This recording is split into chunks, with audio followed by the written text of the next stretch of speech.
The Black Industrialist Program has supported 55 billion rands in loans, equity, or black industrial firms supported proceedings. Minister Ibrahim Patel, who heads the Trade, Industry and Competition portfolio in Cabinet, will immediately thereafter extend an official welcome to you, tell you who is here today, tell you why we are here today, and introduce our keynote speaker. South African economy to entrepreneurs who had previously been excluded from the economic mainstream. Black entrepreneurs, bringing their talent and innovation into the economy, started creating new ventures and exploring opportunities to grow the South African economy and create jobs. Most, however, were confronted by hurdles in competing with established economic actors. Government then began providing support to overcome these challenges. Initial transformation policies focused largely on enabling Black South Africans to obtain a non-controlling stake or equity in existing enterprises. Later, it became apparent that this did not address the need to focus on supporting Black entrepreneurs achieve their potential through new enterprise development. In 2015, the South African Cabinet approved the Black Industrialists policy, which has been actively supporting the participation of Black South Africans in ownership and control of productive enterprises in key sectors and value chains of the economy. To date, the DTIC has advanced the objectives of the Black Industrialist policy through funding to applicants who want a foothold in key productive sectors of the economy. This has been supported by its agencies, the IDC and NEF, providing funding to eligible Black entrepreneurs, including those who would have had difficulty obtaining funding from commercial banks. This continues to be a journey of supporting the true spirit of entrepreneurship and fortitude that culminates into social and economic progress. This partnership has increased the number of Black industrialists active in the economy. It is a partnership that continues today, growing opportunities beyond local markets and facilitating the achievement of the aspirations of entrepreneurs across our nation. Ladies and gentlemen, welcome to the inaugural Black Industrialist and Exporters Conference. Join us as we celebrate Black excellence in business.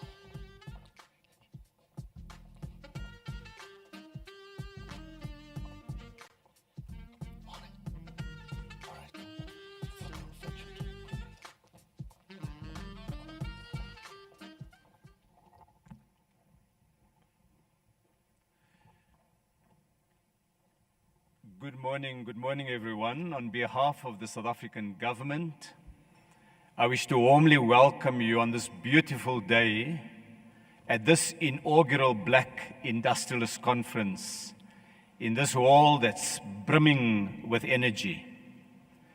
Let me start with an apology. I want to start with an apology for the late commencement of the opening. Time, as you will know as business people, is money, and for that reason, we wanted to start on time. We owe you an explanation. The security arrangements for the conference required that delay, and it's taken a little bit of time. Today we will have more than 1,000 delegates. We will have the CEOs of more than 650 Black-owned firms drawn from all parts of the economy. There are business people here, businesses who feed the nation through the production of food and beverages, the growing of fruit and vegetables, the farming of animals who provide the meat that we eat. There are firms here who help to generate green energy and are developing new generation battery solutions. We have companies who produce steel and engineered products and chemicals. We have businesses who make clothes, the clothes we wear, the shoes on our feet, the sheets on our beds, the cosmetics we apply, digital products, and space-age technologies. There are companies here whose workforce dig the coal and the vanadium and other minerals beneath our soil, as well as those who render the services, the support services that make it possible to take that ore and transfer it to the factories here and elsewhere in the world. We have factory owners here whose components go into the C-Class Mercedes, the Toyotas, the VW vehicles produced here in South Africa. We have emerging black construction firms who have benefited. We have tourism establishments and businesses in the tourism industry. Healthcare firms, some who helped us to fight against COVID-19, including those who made components that went into the production of the South African-made ventilator. We welcome small businesses present today who provide important leaders who represent those workers who are joining us today. We welcome a number of representatives of worker trusts, with hundreds of thousands of workers now owning such shares. We have small panel beater shops who are here because they are today on the panels of the large insurance companies after the Competition Commission investigated restrictive practices and ways to broaden access for small businesses in our economy. We have industrialists who've invested their money, to build new factories, to expand mines, to develop new exporting firms present. Last year, off the back of the commodity boom, South Africa achieved a record performance, a third of our GDP. And some of those exports came from black-owned firms present here today. Exports to increase the value add of our exports and to create local jobs. There are businesses who in many cases have shown resilience. They've come through tough times. They are here today. They've come through COVID. They've come through the July unrest. They've come through the floods in. I also want to, who are driving in their areas, the Black Industrialist program. I want to welcome our host Premier David Makura, and members of Parliament and economic regulators, the heads of the competition, consumer and lottery agencies, and government officials from many different departments. We'd like to welcome 18 funding agencies who are present here today, who are in the business of financing small and medium-sized firms. They include commercial banks, development finance institutions like the IDC, the NEF, and others, and a number of funders who provide services to businesses. We have represented fine suppliers here that they can bring into their supply chains. We'd like to welcome 142 exhibitors who are showcased, and you will be able to see their products when you go for coffee later. And because pictures tell stories so vividly, we have videos of Black industrialists, we have a register, a directory, a book telling the story of about 150 Black industrialists. This is the first Black Industrialist Conference. And today you will have 5 components that brings together the storyline. There will be discussions in plenary and through high-level panels with about 40 speakers and contributors. Secondly, there's the launch of growth initiatives like the Black Exporters Network and the showcasing of women and young industrialists, component makers, filmmakers, worker ownership trust representatives, and we'll formally introduce the broad-based Black Economic Business Council to Black industrialists. Third, there's a marketplace for products that are being produced by Black industrialists. Fourth, there's a series of excellence awards that will be given to firms and to individuals selected through a process of nomination. And finally, there's a media focus with a live studio by SABC, space for interviews, the release of profiles and videos. And all of this in the conference highlights South African stories. South African stories of firms and businesses that have been built from the bottom up, of Black South Africans who've used the opportunities in a democracy to build businesses that employ large numbers of people. Today is also about the future and what we will do. In February this year, in his State of the Nation address in the South African Parliament, President Ramaphosa outlined progress we had made with the Economic Reconstruction and Recovery Plan. The President called on investors, on workers, and on citizens to work together to develop a social compact for greater growth, for investment, and for jobs. President Ramaphosa has placed transformation at the center of his focus and his agenda. And through the reimagined industrial strategy he outlined in his inaugural State of the Nation address, he's put the focus on changing the structure of the economy. It should be about industrialization. It should be about greater levels of localization of production. It should be about exporting more of our products. I now want to welcome the President of the Republic, His Excellency Matamela Cyril Ramaphosa. I want to call on the President to officially open this inaugural conference and to give the keynote address. Mr. President, the floor is yours. Please welcome the President.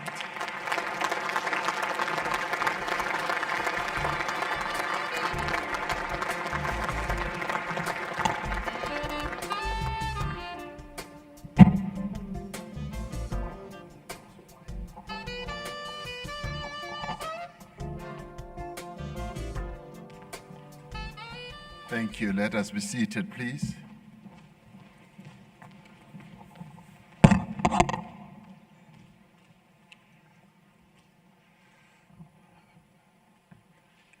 Program Director,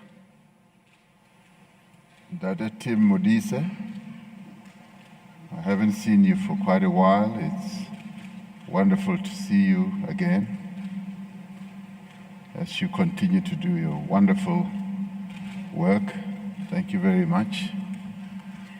Minister of Trade and Industry and Competition, Minister Ibrahim Patel. Minister of Finance, Mr. Enoch Godongwane. I also saw Minister of Human Settlements, Minister Kubai, Premier David Makura, the Premier of the Gauteng Province, and possibly other premiers who may also be here, whom I haven't seen, President of the Congress of South African Trade Unions, Ms. Zingi Swalosi, representatives of labor and political parties and members of parliament who are here, and MECs, representatives and leaders of workers' ownership trusts, members of the broad-based Black Economic Empowerment Advisory Council, which we recently appointed, leaders and representatives of Business Unity South Africa and the Black Business Council, Your Excellencies, ambassadors and high commissioners who are also here, delegates and ladies and gentlemen. Let me also join the Minister in offering an apology for the delay that you've all suffered and being made to wait in long queues just to register to come in here. We apologize for this, and we will make sure in the future that registration processes to a mere conference.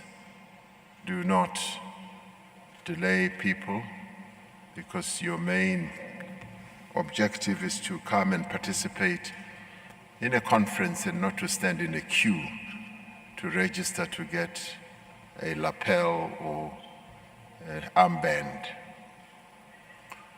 Today is an important milestone. It's a milestone that many of us have looked forward to.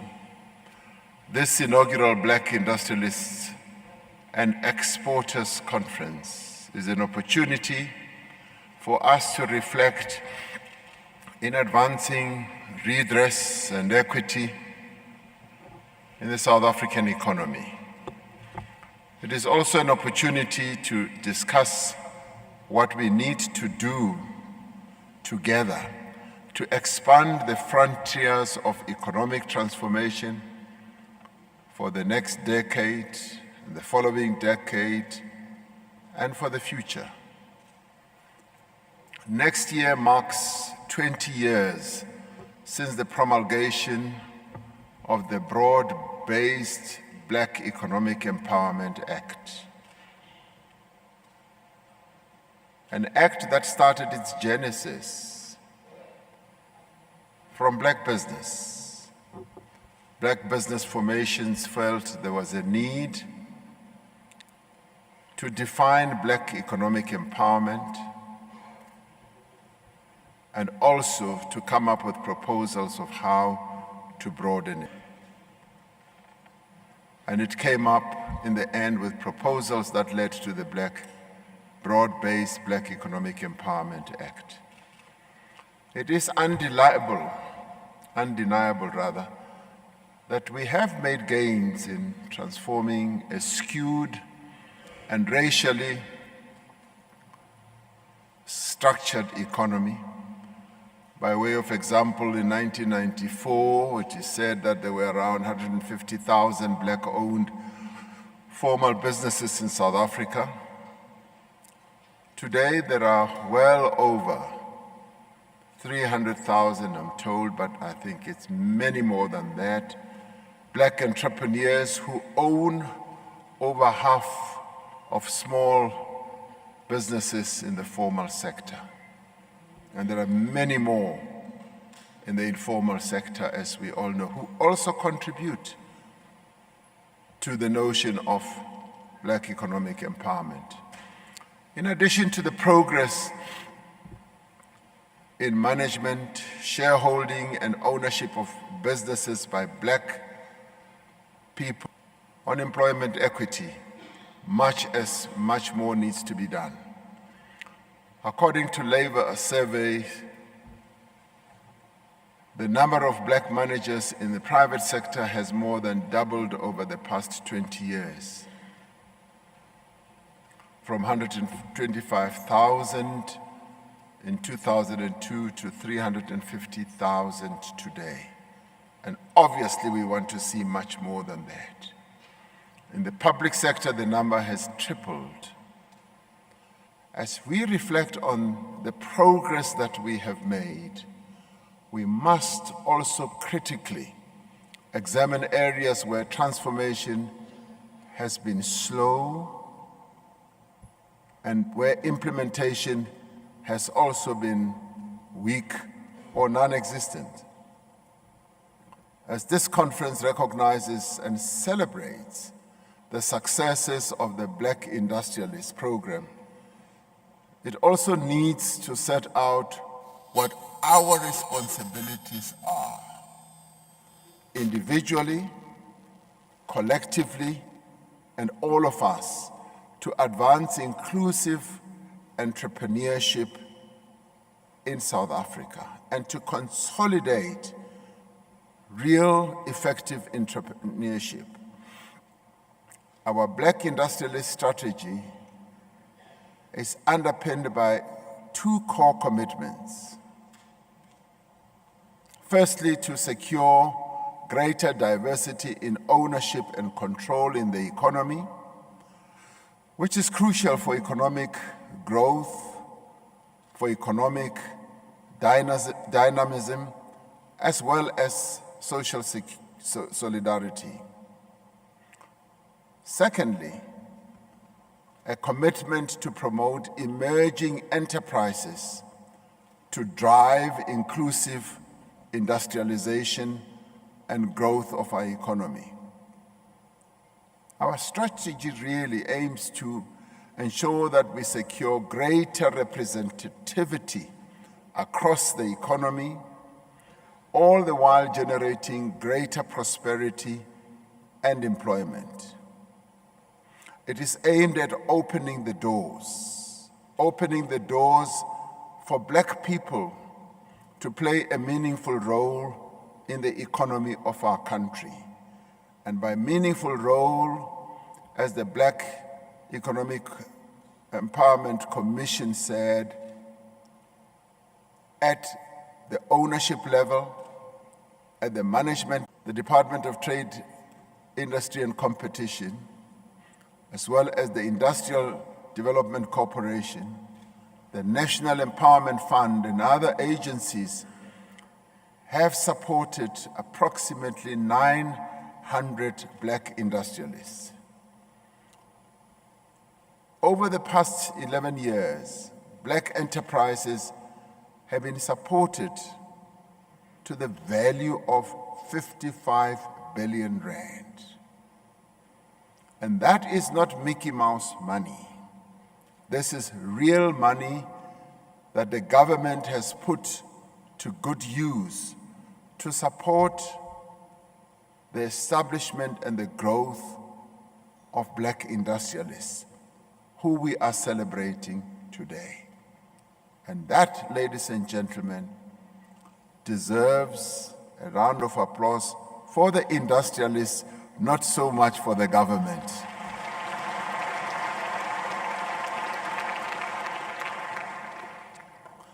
Because this has been a real investment commitment by government,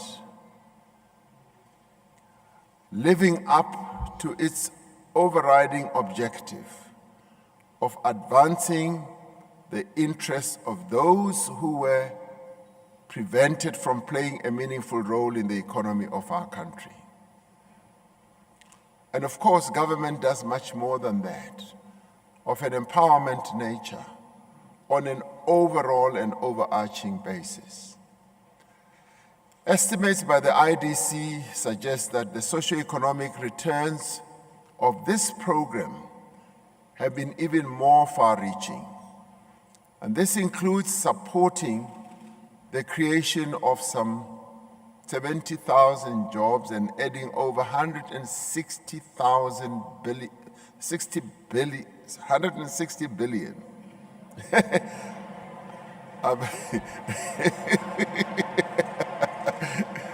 Now I realize this numbers game can tie your tongue. I remember others who have had trouble.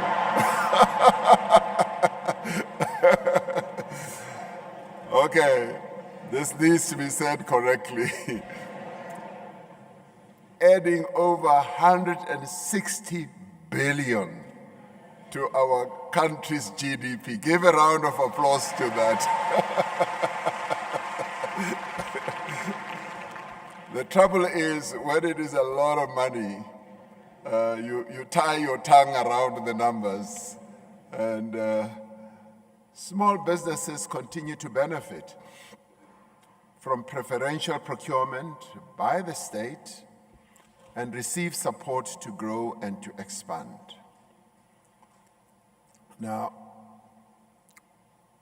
I want to pause and talk about preferential procurement, because this is an area that we are focusing on, and going ahead with the amendment of the legislation so that we can consolidate this instrument that government has, so that through public procurement we're able to open the frontiers, to open the way in starting their businesses, growing their businesses, knowing very well that they have off-take opportunities, and they have a market, and they have a customer that they can make things for, that they can provide services to. So our Procurement Act is in the process of being finalized, and it will open more opportunities for our black compatriots. The worker shareholder regime also continues to improve. Now, this is another exciting area where we've been able to make and continue to make tremendous progress. A study by the DTIC found that companies with employee stock ownership employ at least 450,000 workers. More and more companies are opting also in advancing their own empowerment processes to include workers as owners, and we need to ensure that this becomes meaningful ownership. The Black Business Council has a number of ideas in this regard, and we want those to also be incorporated as ideas and as innovative thoughts as we advance this process. These successes are testament to a shared commitment to transformation economy. And yet, as much as we are working to achieve the vision that was set out by our forebears in the Freedom Charter, that all shall share in the country's wealth, we have not yet overcome the structural defects and deficits of our economy. These defects are persistent and they continue to run deep. They are reflected in the high levels of joblessness in our economy. Under apartheid, racist patterns of land ownership strangled the black agricultural sector and in fact destroyed the black agricultural sector that had been grown by our forebears over many years. Black business was relegated to the townships and to the homelands, the so-called Bantustans.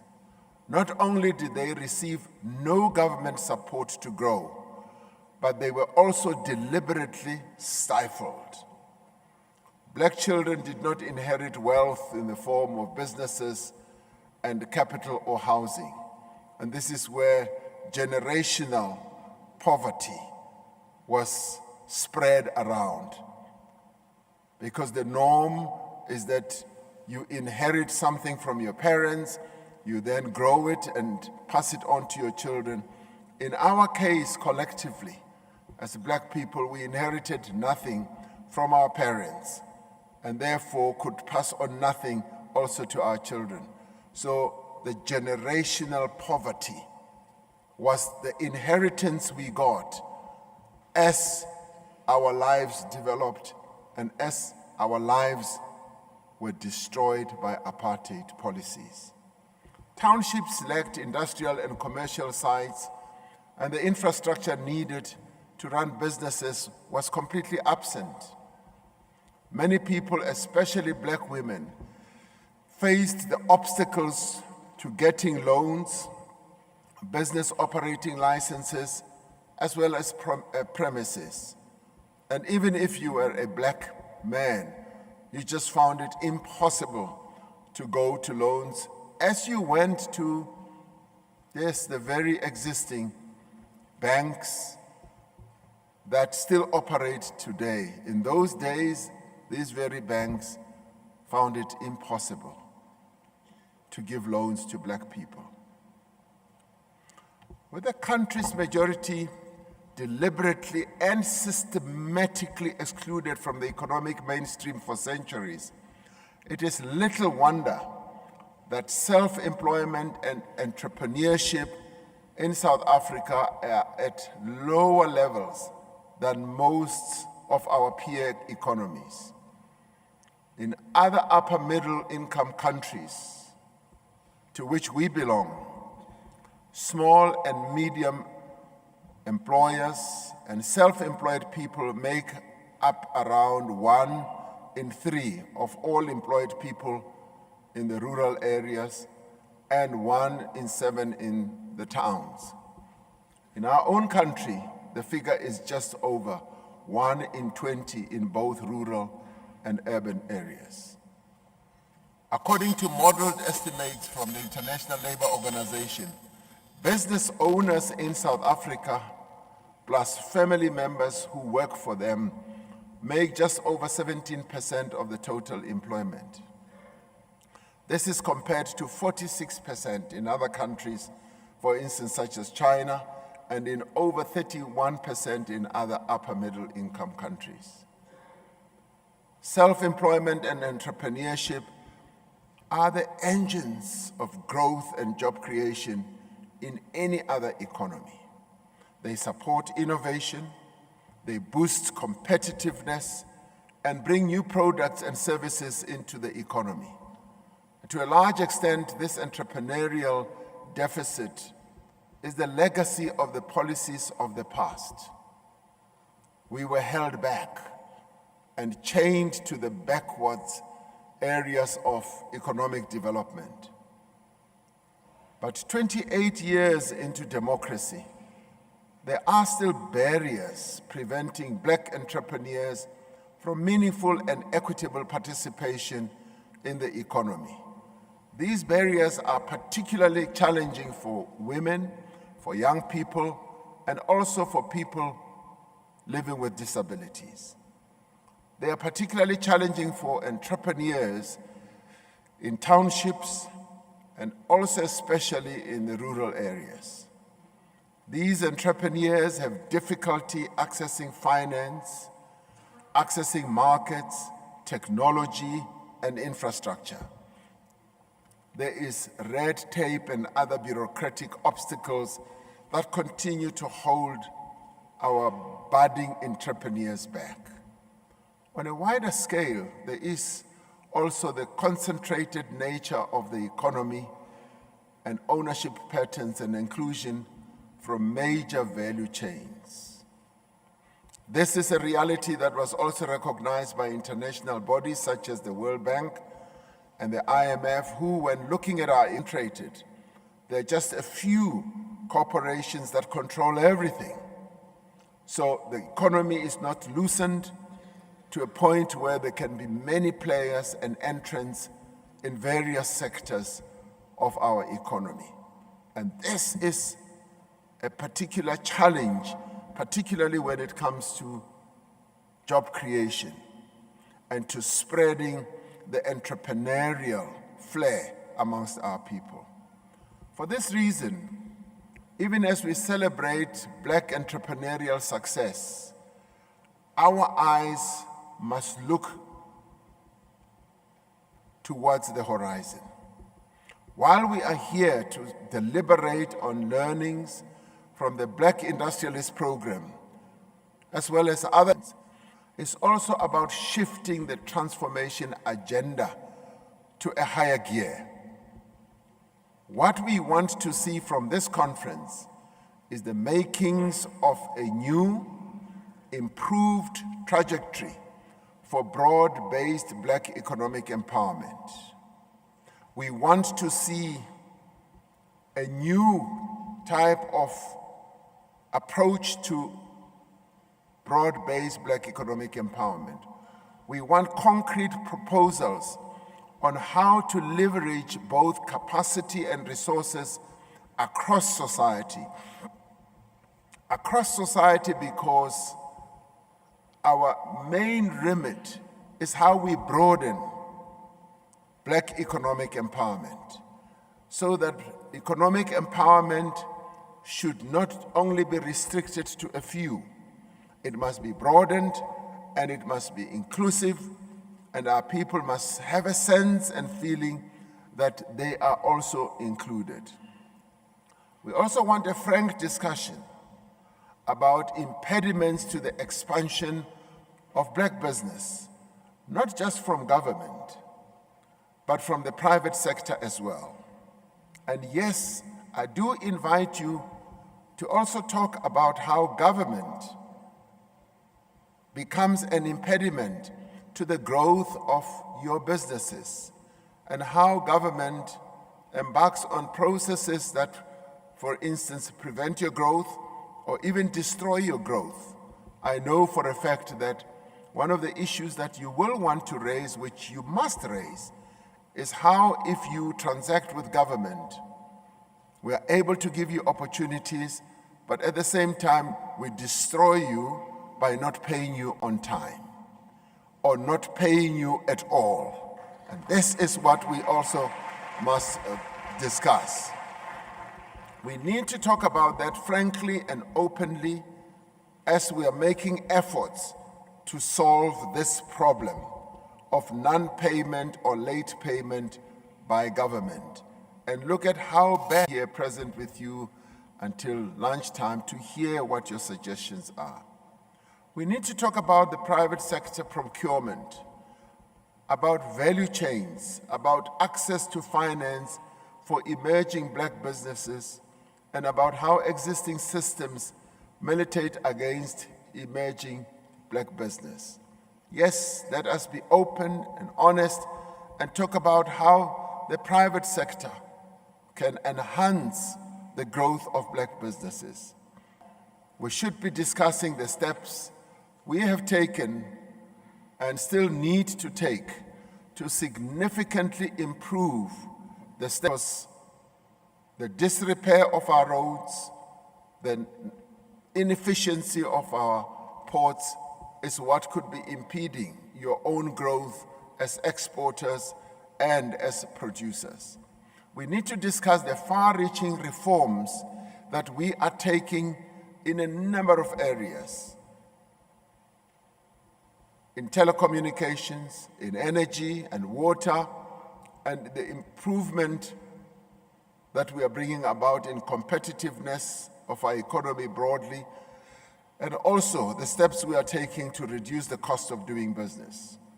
These reforms are all necessary if we are to create conditions that enable black industrialists to emerge, to grow, as well as to flourish. In particular, we need to act decisively and urgently to end load shedding in our economy, load shedding that is causing such huge damage to our economy, but I'm sure you are going to tell us that load shedding that is disrupting your own business operations and frustrating your efforts to reach higher levels of growth. Like every other actor in the economy, black industrialists can simply not grow without a reliable supply of affordable energy. That is a reality and that is the truth. We know that.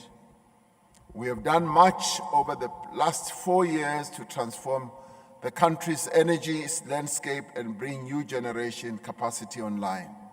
But that is not enough, and we need to do much more and to move faster. That is why I've brought together all relevant departments and entities to work on an integrated set of measures to add additional power to our grid in the shortest possible time. We are currently engaged in consultations with social partners on these measures and will soon be able to announce a number of measures that provides an effective response to the energy crisis. At this conference, we need to come up with solutions to challenges facing black entrepreneurs. How, for example, can the private sector scale up the mentoring process so that emerging black businessmen and women, young and middle-aged and old, do not find themselves set up for failure? Industrialists and black entrepreneurship projects funded by the private sector, whether in the form of guarantees or other instruments. What role can angel and venture capital play in bridging the finance gaps that both aspirant and established black businesses rely on for their sustainability? And I'd like to hear your thoughts on how we can begin to advance some of these businesses that have sprung up and that are going to be showcased today to the listed platform of the Johannesburg Stock Exchange, so that they are able to raise more finance, so that they are able to demonstrate that, yes, they are growing businesses, they are reaching out to new and broader markets.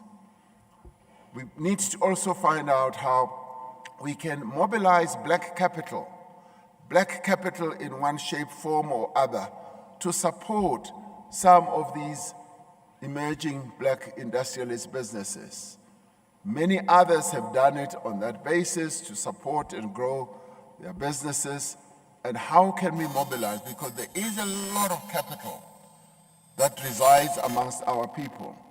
And how can we come up with financial instruments to harness that energy of that capital and bring it to bear to support these growing industrial businesses, so that one day we too can have black industrialist companies like General Electric, black industrialist companies like the big companies that we have that play at a global level, and how we can have national as well as continental champions that resides in our own country.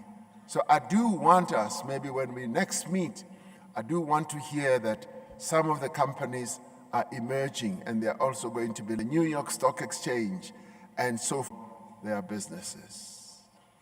That is the dream that I would like us to all have. I can see that you are so afraid that you don't even begin to realize that this is an achievable dream. It is an achievable dream.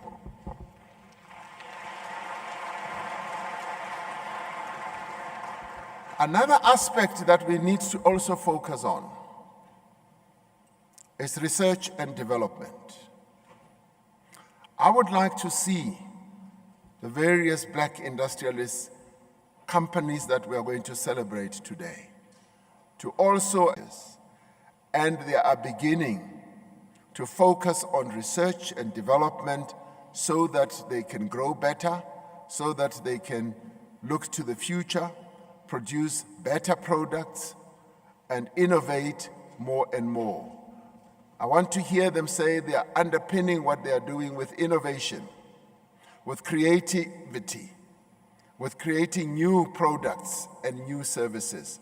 And that should be done through research and development. It has been found that companies that focus more on research and development are able to achieve a lot more. I used to be associated with a company where one day I was walking around and met a young person, and I asked him, "What do you do here?" And he said, "Nothing really." And I said, "What do you mean you do nothing?" He says, "No, I just work here to think and to come up with new ideas. And that's all I do. Sometimes I don't even come to the office. I stay at home." And I looked at him, he just had jeans and torn techies. And in the end, he was the one guy who developed the SMS system for us. SMS, as you might know, was started here in South Africa and developed a whole range of other things. Be brave enough to bring in young people who, even if you bring them in and you don't give them specified jobs, let them come and imagine things and dream and innovate. And one of the other areas is that those type of people will help us register patents, will help us register copyright, patents, and through patents we're then able to move to the upper level of development. The deliberations that you're going to have in this conference should result in commitments from the private sector to procure more from emerging black business and to support their integration into value chains. And I see that there are a number of black industrialist companies here that are linked through value chains with other bigger companies. We want to see more of that. They must do this even if it means changing value chains to accommodate black business. Unless tangible, sustainable measures are implemented, we run the risk that empowerment opportunities will be confined to black businesses transacting with the state.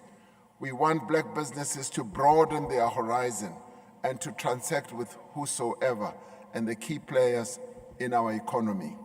We run the risk that the private sector and the big business in particular makes little or no contribution to the empowerment of black entrepreneurs. We run the risk of stifling economic growth if we don't approach it on a broader basis.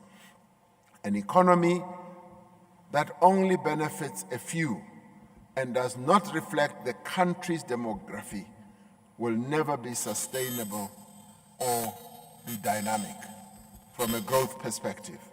There can be no growth without economic inclusion and without a business sector that reflects the diversity of our people and our society. And this has been the real problem of our South African economy, because in the past it never reflected the diversity of our country and the demography of our country. There can be no inclusive recovery and reconstruction of our efforts. This is the main remit of this government that I lead.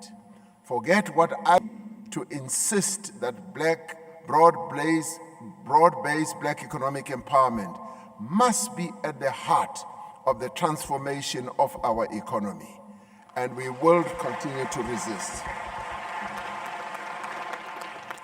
The newly appointed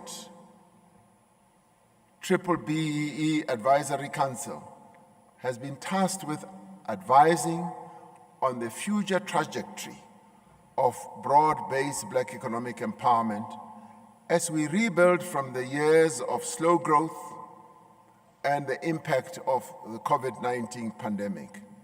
The Council comprises accomplished South Africans with diverse experiences as well as expertise in business, in the economy, in labor. Our vision for the future of black economic empowerment will build on our successes, will learn from shortcomings, and must be agile enough in the response to the realities of the national and global economies. I'm pleased that exporting by black industrialists is one of the themes of this conference. This conference will be discussing opportunities to access other markets on our continent through the African trade relations between South Africa and Cote d'Ivoire, and indeed West Africa as well. And this must be seen as a process that you as black entrepreneurs or industrialists, economic growth, social transformation, and expanding prosperity amongst our people. In conclusion, I wish to thank Minister Patel and his team for convening this, but also celebrating black excellence in the economy. As government, we want to pledge our support to the endeavors of black business people, women entrepreneurs, youth entrepreneurs. We also want to challenge South African business to play its part.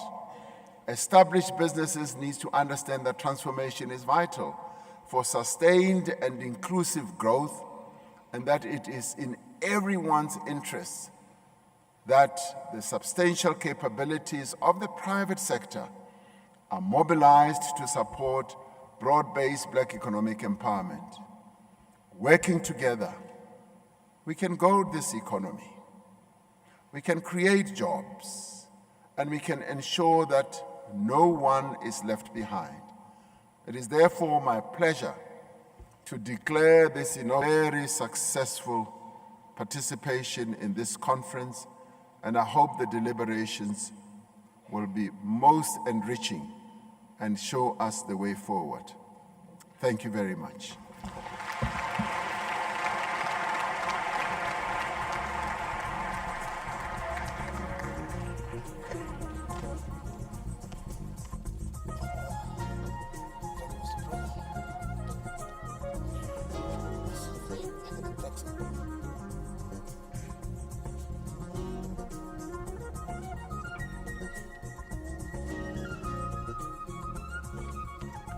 Thank you very much, President Cyril Ramaphosa, for your remarks and also for the well wishes and positive outcomes from this conference. Well, there's still a lot to learn. The way I understood your message to me and to everybody in this room is that transformation is an imperative, but then it has to be transformation for growth. And I had the opportunity recently to interact with some of the industrialists that are being mentioned here that have been given support, and some who have started on their own initiative to grow their businesses. And within that short, Bafana are performing to par compared to their peers or not, whether my piano is better music than house music. They said, you've changed. I say, why? They say, no, these days you talk about value chains, you talk about global logistics, you talk about input costs, you talk about energy, you talk about market creation, you talk about regulatory frameworks. Hey, where are you? No, hey, things are changing these days, you know. You engage people, and this is the language they speak, so you better. So that is the kind of transformation I think, Mr. President, would like to see, that we must start talking like that. And I would like to thank the industrialists that I interacted with for improving my understanding of what's going on in our economy.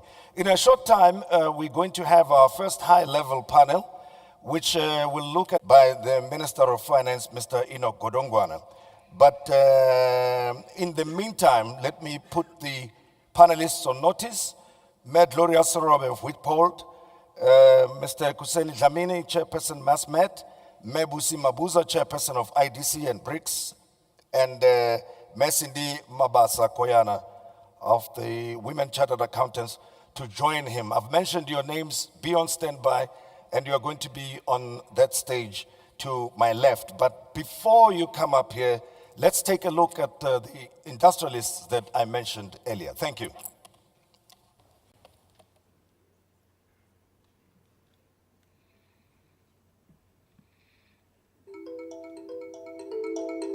The dawn of democracy has reaped the benefit as Black expanding employment, with a clear objective of creating multiple and diverse pathways and instruments to enable the entry of Black industrialists into strategic and targeted industrial sectors and value chains. The government's Black Industrial Program has achieved significant progress and is geared to further increase the participation of Black industrialists in the national economy. Industrialists are important to market economies. Their activities not only drive economic growth, the jobs created are important for national development.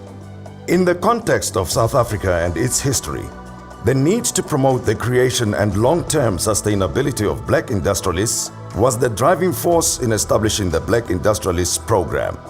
Indeed, the South African economy can only grow if we bring more Black South Africans into the productive economy. A new breed of Black entrepreneurs is emerging.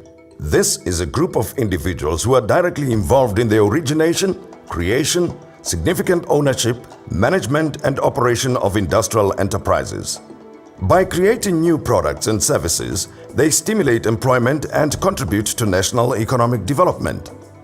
Allow me to take you on and hear their stories and just how they have emerged as recognizable industrialists amidst the various challenges that may have come their way.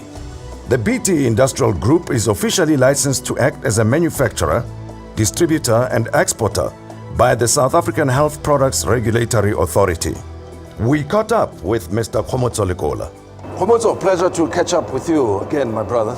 Tell me a little bit more about your business journey before I discuss specifics with you. I went to school, university, joined the corporate sector. About 15 years ago, I decided to go out on my own. I refocused my energies to trying to look more at systemic problems that the developing world, which is where we are, where we could have the biggest impact. So I went deeper into engineering, where we were doing water management on mines. And at the time, we were procuring pipes and other durable goods. Yes. And myself and my team at the time, we got into a debate of saying, if we're going to be meaningfully impacting, should we be procuring? Sure.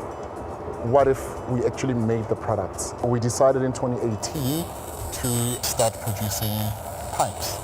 And that's really where the story started, is that if you don't control the means of production, if you don't have the know-how, the capability, you are going to be subservient to those who do. We found South African private sector companies that were interested in procuring our product, but we also became very successful overseas. We have not done much commercial engagement on the public sector. So you can imagine now we've developed this really wonderful product. How do you then get it into public sector? Do you do it through a tender? I don't know. So it's not an area that we've spent much time trying to unpack. We've rather focused on where we knew we could make things work in the way which we understand. Motso, thank you very much for talking to us. Sure.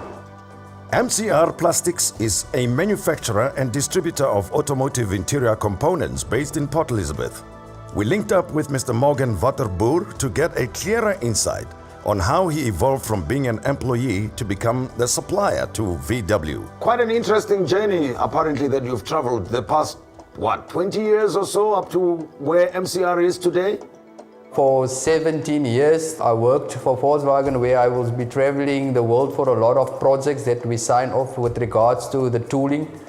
In 2019 was my biggest break within the market, to see that there is more entrepreneurs like us needed within the industry to become suppliers to the automotive sector. Hence, MCR Plastics was registered in 2017, but we only started to trade in 2019. Unfortunately, 2020 happened where COVID-19 was a devastated situation for MCR Plastic. Our breakthrough came through Volkswagen of South Africa, where we got our first contract for a local supplier within Kariga. Morgan, thank you very much and all the best to you. Highly appreciate it. Ramco Manufacturing specializes in the manufacturing and supply of complex mechanical assemblies and components for the rail, telecoms, infrastructure and electrical sectors. Established in 2015, the company has a 51% black women ownership held by Mahuma Investment Holdings. The Mahuma siblings, Gwen and her brother Teboho, let us in on their journey.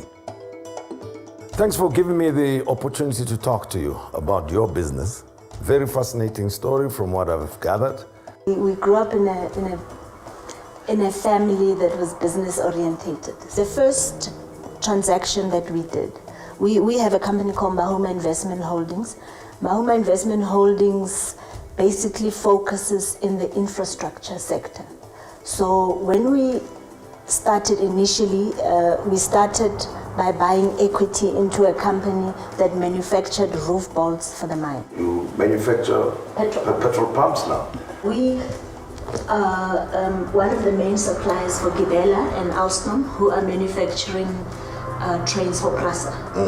So we make actually quite a hell of a lot of products for them. Which brings me to my final question then, that South Africa has got a variety of economic challenges. What do you think people should expect, those who want to be like you? As a black woman who probably won't have access to a lot, unlike our white counterparts, it's true, that is the case. But I still say there's a lot of, vice versa, there's also a lot of opportunities because you're black. When we went to the IDC, we didn't think that, you obviously hope you'll get the funding, but we didn't think we will get it, and we got it. Because we had a great idea. Thanks again for sitting down for this chat with me and also educating me in the process. I appreciate it. No, thank you very much. We appreciate the opportunity to be heard as well. On the southern slopes of the Soutpansberg, near Thohoyandou in northern Limpopo, lies a citrus and banana farm spanning over 202 hectares. Easy Farm is an operation founded by an agricultural pioneer, Israel Nemaurani, in 1990. Easy Farm today has 115 hectares of citrus, mostly Valencias, and 60 to 70 hectares of bananas. We are now joined by Lavengwa, Israel's son, who is currently running the farm.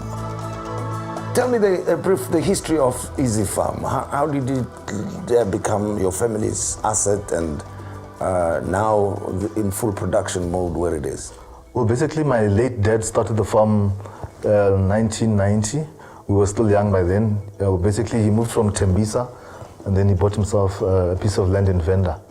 Well, basically our main crop is citrus. We've got different varieties of citrus. 80% of the citrus basically goes to the international market. The 20% goes either to the juice factories in Tsanin or we sell it locally to the Baki trade. The bananas is all local. Basically, I've got 60 hectares of land on the farm, which is still virgin land.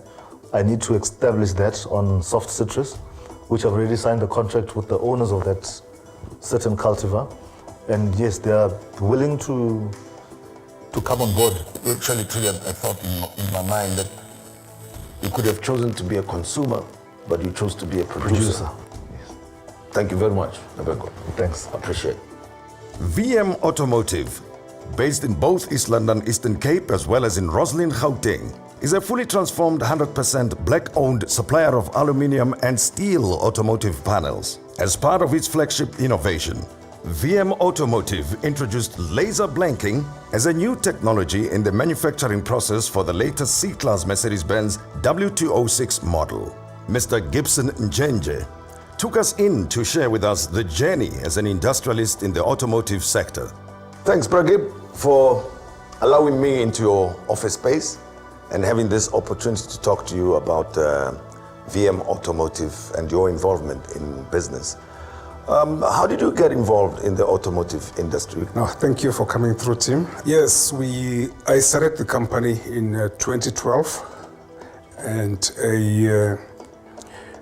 having been interested in the automotives, but from 2013, I then focused on building my own company. We started supplying Mercedes from here, actually, until the series. The old series ran out, the W205. Now they're running to W206. But W205, we supplied from here, from Roslyn. So in 2019, we put in a bid for the contract of the W206 with Mercedes-Benz. And we went to our funders and told them this is what we're doing, and we would want you to support us. They said, okay, look at it. Let's see what it looks like. Brad Gibson, Ginger, thank you very much for talking to me. I appreciate your time. Smith Capital designs and manufactures aerial platforms, drilling rigs, as well as truck-mounted cranes. A family business operated by Mrs. Fortunate and Mr. Sipho Mdanda. Mrs. Mdanda took us through her operations in Germiston. And thanks for allowing us to pay you a visit here and look at your plant. Quite impressive work that's going on here. I would have thought that you've been in business for 20, 30 years, but interesting revealing that it's not so long time ago. No, not at all. As a family, right? Yes, as a family. As I say, my husband and I, Sipho Mdanda, are in the business together. Yes. We ventured into this journey in 2015. Where we used all our savings, and he left corporate. I still stayed on just a bit to make sure we put everything in place. We sold his shares, we used our savings just to have the skin in the game, and then we acquired our first business, which is Kollega in KZN, which designs, manufacture truck bodies and trailers. We acquired Smith Capital in 2015 November. We had to go and knock for funding. We knocked at different commercial funding institutions. We knocked at DFIs as well, and NEF did approve us. And how much support did they give you? We got a 26 million loan to acquire the business, and we are quite grateful because it allowed us to get funding at a very competitive pricing rate and terms. And also what we are very grateful for with this funding is it came with very, very good post-funding support, which I am assuming and I believe most commercial funding institutions don't provide to that extent, and also access to markets. So that was also a plus for us. Well, everything of the best to you and your family. Thank you so much, Tim. Thank you. Appreciate it. Thank you. Thanks. Sure. AMCA is a South African homegrown company with over 60 years in the health and beauty industry. Upholding the vision of the Black Industrialist policy, AMCA has created a platform to raise other industrialists. We met up with Mr. Nizam Kala and spoke to him about his participation in the advancement of the industrialization agenda. Well, gentlemen, thanks that we are able to chat. Nizam, going back to Maraba Stad days, and Jabu, going back to the Hillbrow days. Thank you for having us here. And if you look at it, we started as a small manufacturing operation, and we faced many challenges. Yeah, so we are in different sectors. The personal care business is broken up into skincare, fragrances, home care, sun care, oral care, and hair care products. So the IDC, we started working with them since 1988, and the DTI has helped us with the place we're standing on currently with critical infrastructure program. So we've been blessed with a lot of support, and we believe that this has helped us fast track our growth to become a meaningful player in the market. Jabu, you had your own product range, referred to the Hillbrow days, and now you are part of the AMCA group. You see, I had my own factory, in Weinberg. Every time when you grow into business, the growth is costly. So it's either you need external injection, funding, or you partner with people that are sharing the same idea with you. Gentlemen, thank you very much for talking to us. Appreciate it. Thank you, my brother. Thanks very much. Thank you very much. Established in 2014 by two young black industrialists, Terence Liduma and Phumzile Nkomo, Makamisa Foods specializes in the creation of flavored food sauces such as jalapeno and pickled vegetables. Makamisa has since grown to become a notable brand, drawing the attention of key players such as famous brands. We had a moment to engage Ms. Phumzile Nkomo, who led us in on their unique journey. Well, Sis Phumzile, thanks very much for granting me the opportunity to talk to you about your business's remarkable story, or should I call it your remarkable story, because you were there at the very beginning. We started the business, we were bootstrapping. It was my husband and I in the business. And we used to do expos and your family market. So I used to sell. I sold at the markets, and then he was negotiating bigger deals and trying to get us certified. Now, this product was done by my father in the kitchen at home, and so we were discovered at the market. So famous brands came to the facility where we were contract manufacturing our sauces and our relish, and then they wanted to do business with us. So we approached the IDC back in 2016, 2017, and then we approached the DTI after that. So in total, the total funding that they gave us was it's about 66 million at the moment, which 44 constitutes the capex part of it, and then the rest is just the OPEX. So they've played a very big role in our lives and in the business. Yeah. Sure. Okay. Good luck. Thank you very much. Thank you, sir. Surely help grow the South African economy.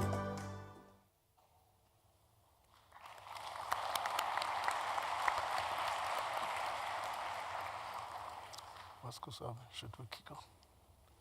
So we'll start. Whoa. I didn't know that. Thank you very much, Mr. President, colleagues, ministers, distinguished guests. I'm going to be moderating this session. I don't think we've got enough time. Be that as it may, we asked to talk about BEE. Two pillars I'm going to pose to you. The first one is that manufacturing in South Africa has declined from more than 23%, now sits at between 13 and 14%. To what extent can you use this in black industrial strength to reverse that trend? That's one pillar. The second pillar is to take the challenge from the president that says, let's dream big, but I'm going to kind of moderate them, change that a bit and say, You're all stalwarts in the black empowerment space, in one way or the other. What are the lessons? What are the pitfalls? What are the successes? And what are the minor changes we need to do moving forward? Starting with you. I'm probably the oldest. First one, Minister, is that there's always a question whether BEE has made a difference. I have the privilege of having worked under the old regime and the new regime. I can safely say yes, it has made a massive, massive difference. If you have worked as a professional before 1990 and you worked as a professional post 1990, there's a big difference there. On the, I will just also say that people are always shocked when I'm saying the biggest example of BEE is MTN and Vodacom. People forget that even the way they were structured and formed, there were rules, there were conditions, the ownership and the conditions of what they should do was very clear, universal access and all that kind of thing. We should count that as our success story for BEE. Back to your quick questions, manufacturing, why is it reversing? Is there an opportunity in Limpopo? We had an infrastructure grant because we had to bring the power line to where we were, and they pay a 30% for that, and that's for everyone. And then the second opportunity was what you call the Section 12I tax incentive. We have priced that to be almost... That Mr. Patel is fighting with me over Section 12. Well, you fight, we've got ours already. Maybe you don't care now. We've got our Section 12. But we've priced that benefit of deferring our taxes up to 500 million rands. And I think as a manufacturer, you cannot not say that is facilitation by government. And I'm saying that with some bit of authority because we're the recipients of that. Thank you, Minister. Let's go to Amendment C also. But let me put a different question to you. You are a funder in IDC. A number of black business persons there will know the story. You've got a project, 100 million rand, IDC and any other financial institution says to you, okay, 60 million will give you 60%. Skin in the game is 40%. Where do I get this 40 million?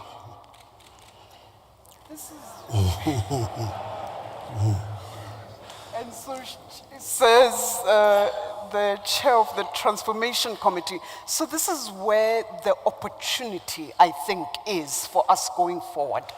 We haven't seen any structures for collateral. We have to support especially black entrepreneurs insofar as collateral is concerned, and every funding institution will require collateral. So I think specific, specialized structures that are supported, especially by government, would be important there.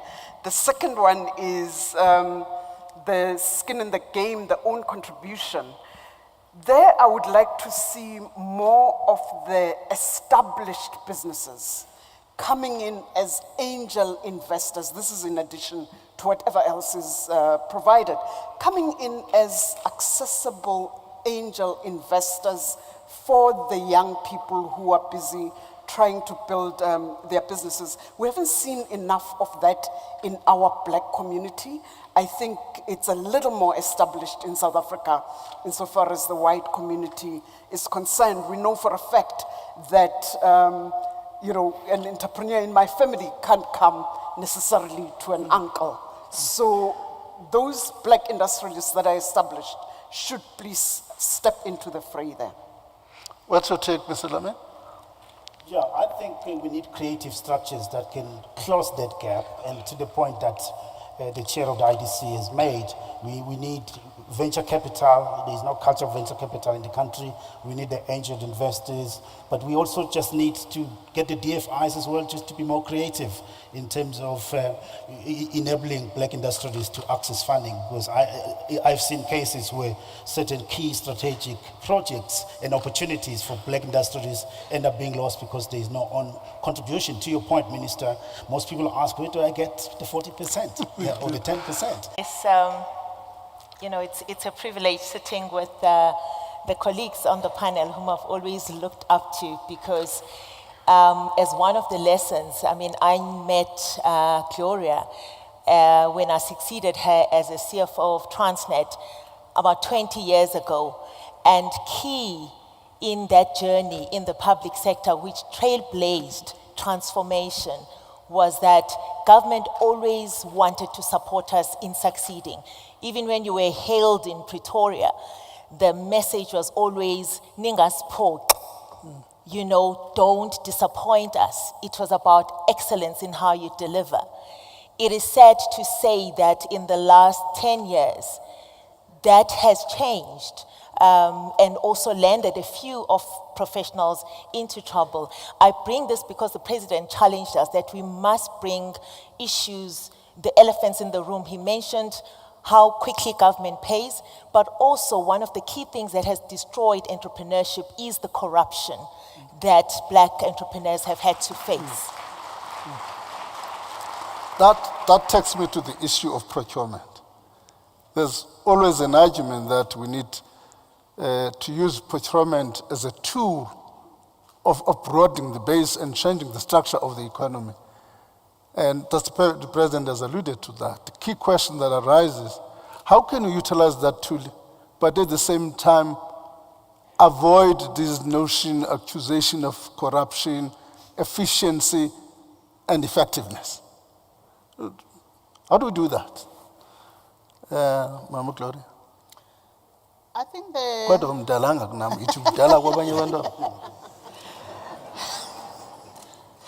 I guess the biggest thing here with this transformation thing is that we must understand that the exclusion was legislated by the previous government. And the government, this government, tries to unlegislate that through BEE Act, Procurement Act. What it means for us BEE players, we also have to be just as efficient and put our brains forward to make sure that this undoing of that sophisticated instrument is well catered for by so much intellectual capacity and the energy and attention to detail. So when we come to this thing about procurement, the whole system is broke. And most of the times, they are not rogues. The system is untied. We need to actually fix it. Okay, we change the subject a bit. The allegation is that we're enriching a few. How do we deal with that narrative? Because it's beginning to counter. My view is an attack on the initiative for black economic empowerment. And people are then finding all labels. One is enriching a few. How do we get out of that trap? So we haven't been able, I think, to get the information easily accessible to as broad a base as possible.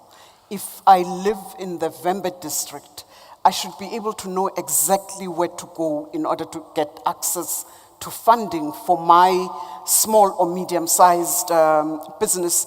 And I'm not convinced that the information is as available. Pre the BEE Commission, most certainly there was a tendency, because the BEE transactions were driven by the owners of capital, largely. So there was a tendency to concentrate. Once they got comfortable with you, Minister, then you would get the next transaction and the following one.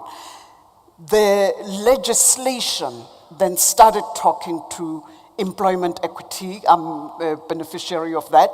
It started talking to enterprise development, access to value chains, and the funding gap, however, still needs to be addressed. And we can't, it's important for the development finance institutions, of course, to play their role.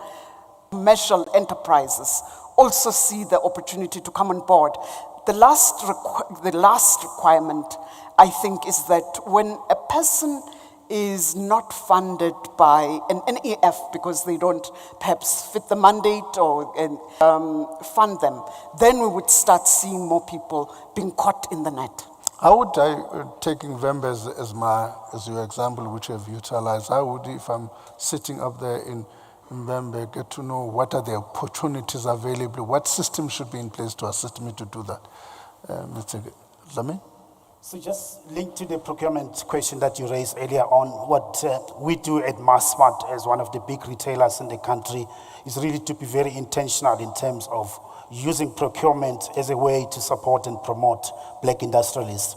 We have a supplier development fund that we set up, and the target there is to promote local sourcing, and we're partnering with local manufacturers that get offtake from us, and we also assist them to be able to export to our stores outside of South Africa. And in some instances, we've also leveraged our relationship with Walmart, who are our controlling shareholder, to assist local suppliers from South Africa to access the global Walmart supply chain. And to the point that the president was making about really having a continental vision of growing black industries that are not just limited to opportunities in South Africa. I also strongly believe that there's a massive opportunity to be captured globally if we target the top global multinationals in the world and try and twin them and align them with local black industrialists. Cindy, just to take on this sector, Massmart belongs to the retail industry, which is untransformed. It does not do even what he's talking about. Yeah, I welcome the challenge, Minister. I'm very happy to say we have a good story to tell at Massmart. No, I'm saying maybe as Massmart you do. Yeah. But is that, Cindy, is that story can be extended to the entire sector? I guess. And I'm just citing not only that sector, there are sectors which are lagging. I mean, not moving fast. What instruments what government can do? Well, it is true that the highly regulated industries, the ones that license, are the ones that have actually moved ahead. I mean, as we sit here, there's the Sanlam Gauge launch of the assessment of how far have we gone as a country.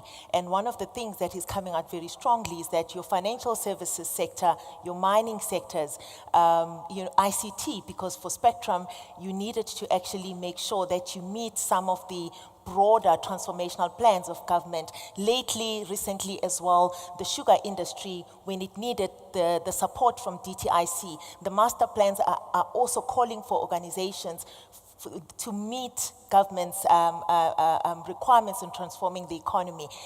BE has evolved the broad base, because if you all recall, I mean, we could put it is, we did see your NAILS, your JCI, your Real Africa, and that led to an era where we also started seeing maybe some of the union investment,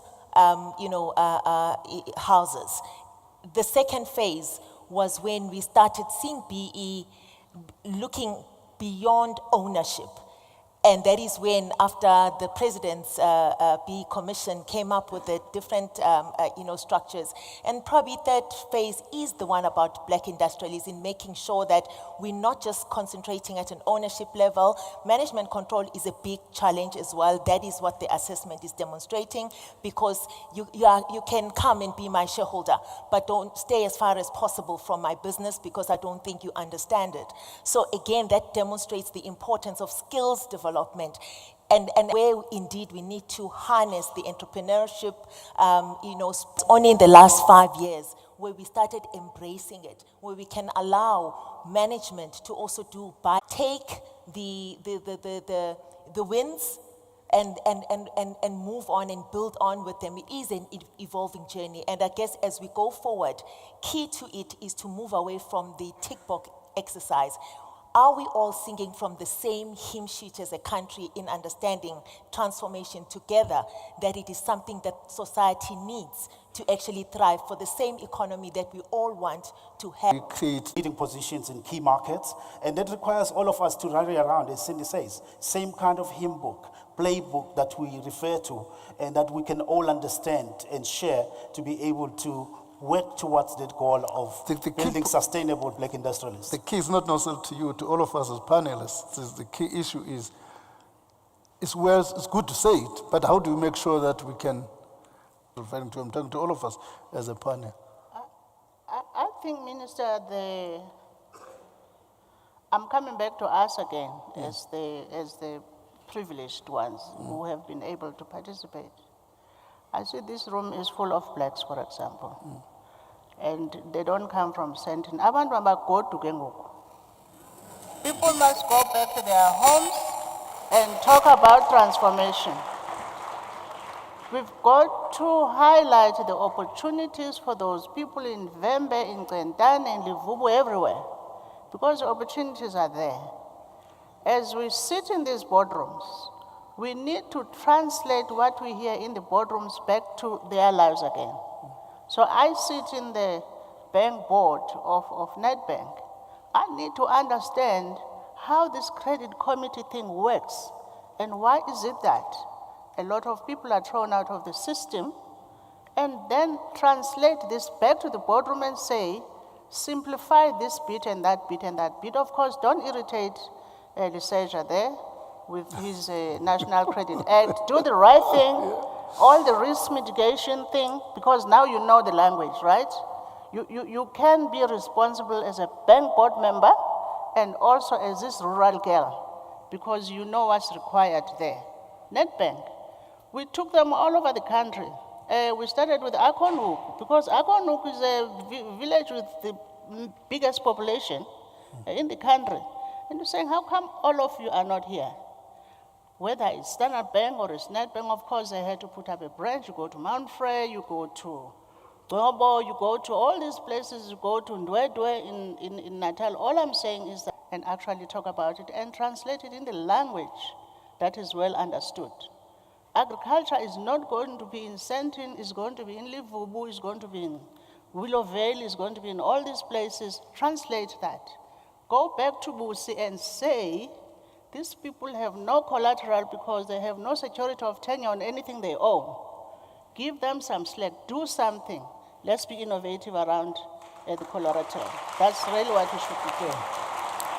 And Minister, we've been shy, I think, to talk about the success stories. If I may go back to the examples that have been mentioned by my colleagues. Telecom sector, the license is currency, and it was currency. A lot of people benefited from that. The mining sector, even if people exit, that license is currency. Gaming, we've had successes there that we haven't talked about enough. So I'm concerned, for example, that we have missed perhaps a window of opportunity insofar as renewable energy procurement program was concerned. There was a BE and therefore became currency to them. I think if we kept up that kind of if we talk about where we've succeeded, we'll be able to reinforce those lessons going forward. Here's the point. Cindy says there are sectors which are not regulated, which are untransformed. What instruments or incentives or anything, I'm not necessarily saying beat them up, it may well be what you need to incentivize them to do, take the positive journey of transformation. Are there any instruments we could use? Except for tax incentives. And I don't know. When you talk about taxes, I get worried because... Get nervous. I think, Minister, there is no substitute for setting the right tone from the top. We need leaders that embrace transformation. At board level, you need the right tone. At the CEO level, you need the right tone. We are pleased with the progress we've made in our business at Massmart, for example. Our board is transformed. In terms of procurement, we sourced 11.7 billion from black-owned companies, 1.7 of which is from small businesses, which have a turnover of up to 50 million rand per year. But Mr. Patel may say, Mr. Patel may say, Massmart is Minister Patel, his visionary leadership. Yeah. He was very instrumental in the setting up of the mass smart supply to do even more. We're encouraging our colleagues in the retail sector to do so. Some of them come to us to share, to learn from us and ask for advice. It can't just be one company. It can't just be a few. It has got to be something that cuts across the entire economy and across all sectors. Cindy, that was your point. That was my point, Minister. And I guess one of the things that became very clear as citizens of the country was the looting in KZN, where, yes, there could have been other elements to it, but core was where people felt they had nothing to lose because they had nothing anyway. And we were very robust in our conversations around the township economy, which meant we needed to have visible plans. That conversation, I must be honest, rose, and it's faint at the moment. So it is important that we are very clear around some of those plans. And the issue of leadership, as Kuseni says, is very important in setting that tone, because even as we speak about and play in that space, there's also a discipline, and some of the things that we also, when we talk about skills and development, it's not just the hard, because again, we need to probably start moving away from a mentality of being spenders. It's sad as a country when, it's a great business. I can imagine that in terms of how many bags or how many, that were bought for just that weekend could have taken so many children to school. So it's also a mindset of everybody. So that whole conversation as a people is very important amongst ourselves, starting from the top and even in our families. The issue of transformation is an entrepreneur now. I also come from a broad-based environment because we were fortunate in trying to build the number of black women CAs because we felt the sense of giving back. When we woke up at the time, there were a few of us, only 2% in the country, and now we are 15%, but still of a 50,000 that must support this growth in the economy that we need. We've only got 50,000 chartered accountants in the country. I'm talking everybody. So when we looked at an investment holding company in this entrepreneurial space, it became clear that you still need the few who have the passion in being entrepreneurs to lead. So both can exist, because we also have been challenged in that they are the broad-based, and yet some of the companies are saying, I want to see you rolling your sleeves and doing that. Others will want to be financial investors, and others will want to actually run the businesses. And I know this is a conversation that the BE Commissioner has been diving into the businesses that we are investing in. And thanks to Minister Patel giving us a practice note around how we manage some of those intricacies amongst ourselves with our own ambitions as black people. I'm sure when you talk about township economy, it's music in somebody else's ears sitting there. Mr. Parkstow is driving that is even made. Townships, Minister, the industrial parks that we grew up seeing. I mean, as black people, we don't even own the bread value chain. The factories are closed. So just something like that, the taxi industry, we do not own the full value chain. So there are some hanging fruit where we are actually right there at the doorstep, and we need to make sure that we unpack and participate across the value chain.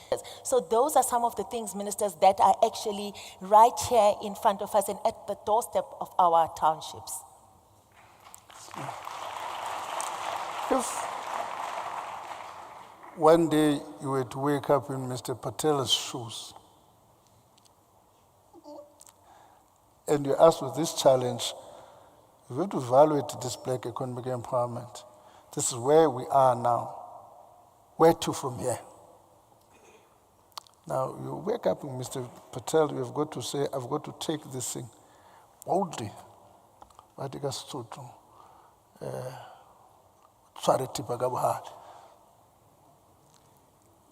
What would you do?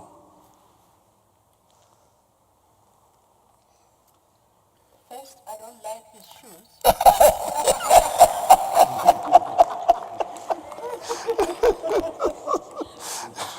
Very stylish.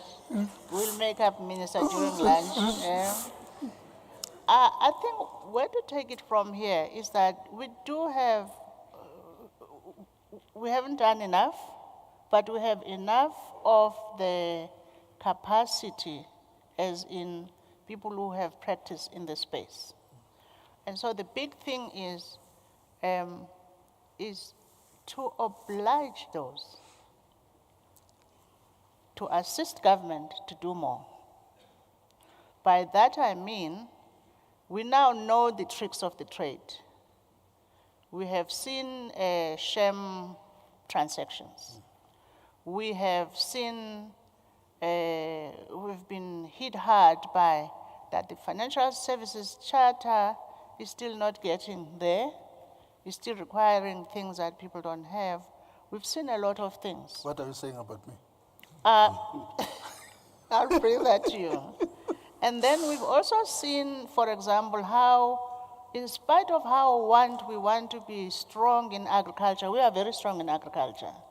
No, when there wasn't yes, we are dependent on input players, fertilizers, and all of that. We've seen the shenanigans there where we're doing the maize farming in Eastern Cape, rural Eastern Cape. Nobody has ever been there. And what do the input providers do? They bring their expired products, they bring their third-grade things. Of course, those first-grade input fertilizers. Now, we get first-grade fertilizers like everyone else. So what I'm saying is that maybe we can make sure that they do more than they are actually called to do. Yes, we are entrepreneurs, but there's a social element to it. We have to go back and actually make sure that this thing is translating broader and are smaller than the equipment we own. So Minister Didiza must go to Minister Mbalula and say, put those bridges there, make those roads waterproof because it rains there, that's why we are there. And so, but to share with government with practical things as opposed to just whinging is really what we have.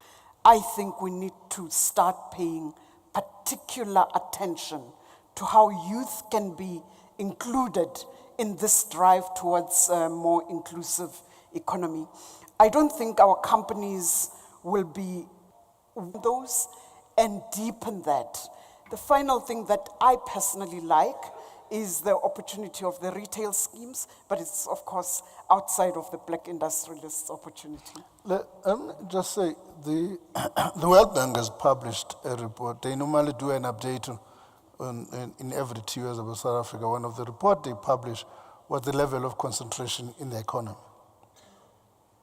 Recently, the Competition Commission has published the same kind of talking about the level of concentration in the economy. How does that impact both on spreading the cake and on developing black industrialists?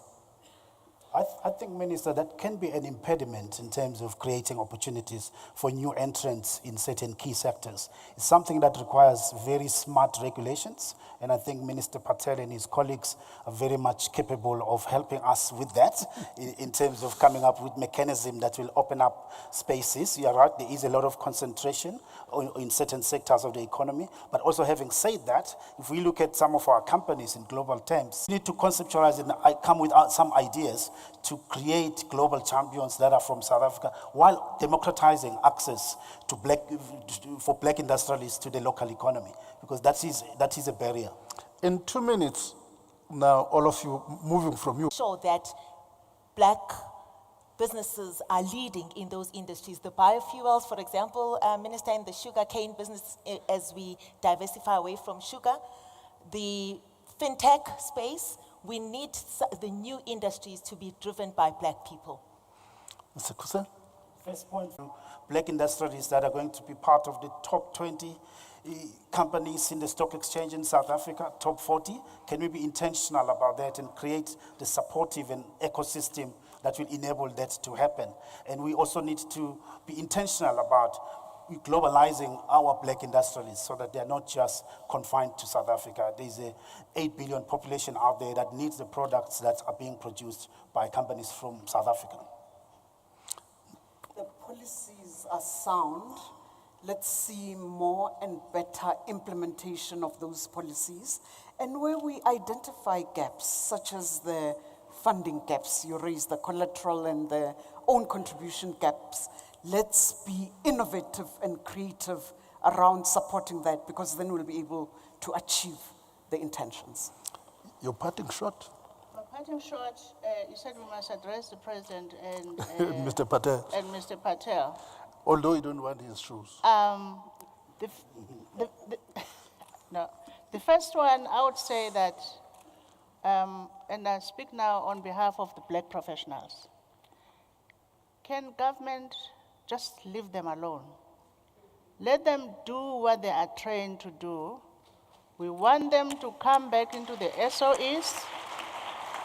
And most of these SOEs, that's the only privilege you have, to be an aviation specialist, to be a railway specialist, to be the ports, to be Denel, and all of those complicated things. You can only find them there, to be an authority on pipelines.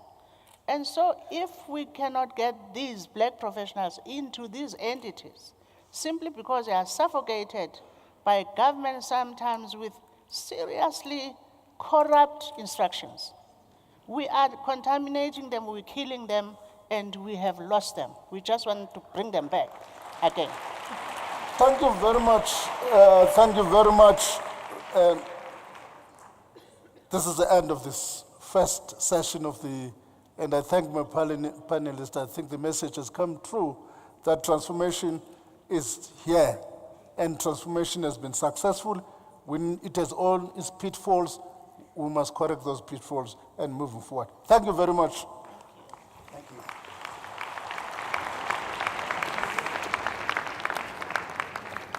Thank you very much, Minister Godongwana and your panelists, for sharing your insights and raising issues in such a sharp manner for this nation to consider as we make our way forward, trying to transform the economy whilst making sure that we grow it at the same time. One more time, thank you very much. Round of applause, ladies and gentlemen.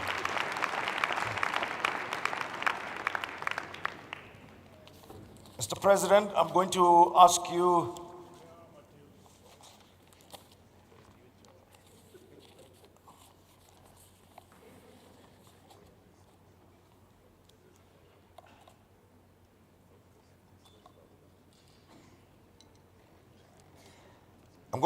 to come to the stage so that you can meet some of the newly appointed members of the Black Business or Triple BEE Council, Black Economic Empowerment Advisory Council, that you appointed recently.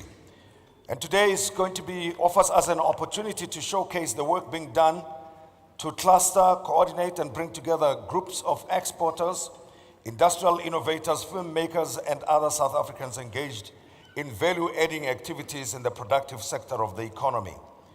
And now I'm going to call on the members of the council to come and meet with the president here on stage. President Cyril Ramaphosa, if you can please come and join us here for the photo opportunity. The council is made up of the following, and please come forward as I call your name. Dr. Tabise Moleko, an academic specialist on industrial development funding. Sbongile Sambo, who runs a company in the aviation services sector. Sibusiso Mapatiani, black industrialist, runs his own metal foundry business.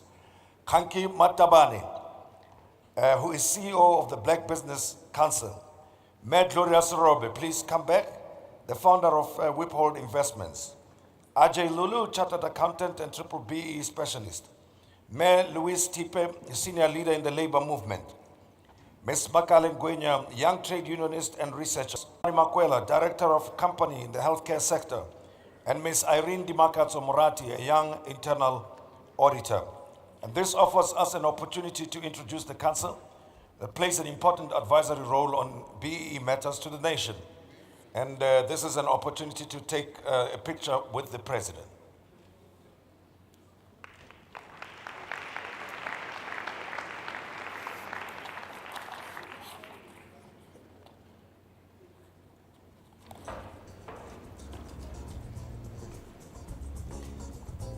I'm also going to ask the Black Exporter Network members to start preparing to come forward.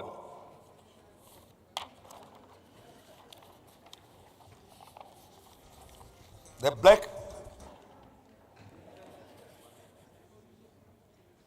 Export Network, made up of several companies, including Amangoma Resources, Blendtech, Desert Food Corporation, Desoft, Eastern Trading, Elegant Line Chemicals, Epic Food, are a member of the Black Export Network, come forward, and there is an MOU that's going to be signed between the representative and the Minister of Trade and Industry and Competition, Minister Ibrahim Patel. Be on standby. As I've said, in the meantime, please come forward, members of the Black Exporter Network.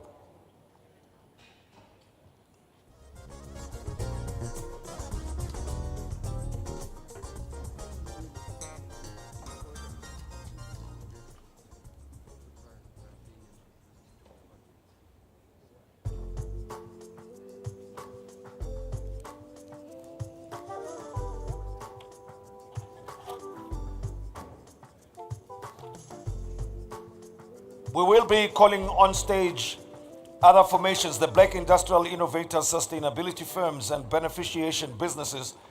Be on standby to meet the President, as well as the Black filmmakers. We will be giving you the opportunity. But for now, we are going to have the signing ceremony or signing opportunity, the MOU partnership with the government, the Black Exporter Network representatives.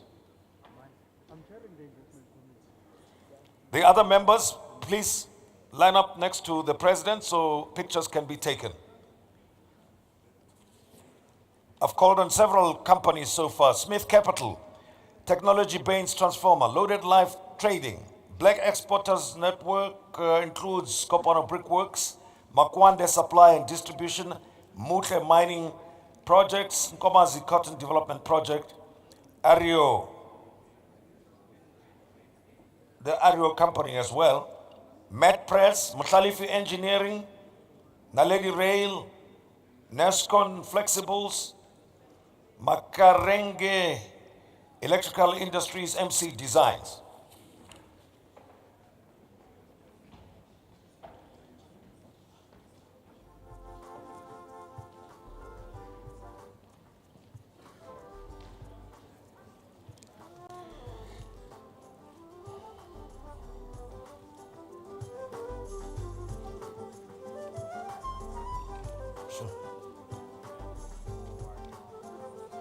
Yes, yes, yes.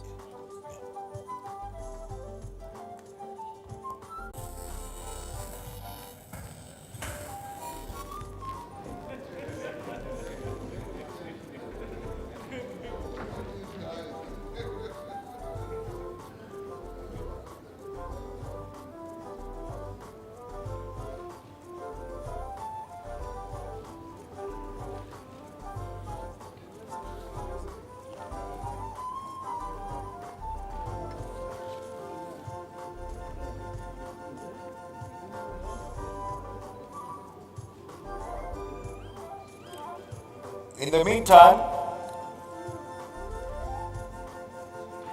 the Black Industrial Innovators, Sustainability Firms, and Beneficiation Businesses, be on standby. This is a network that's been launched today, and it's made up of the following companies: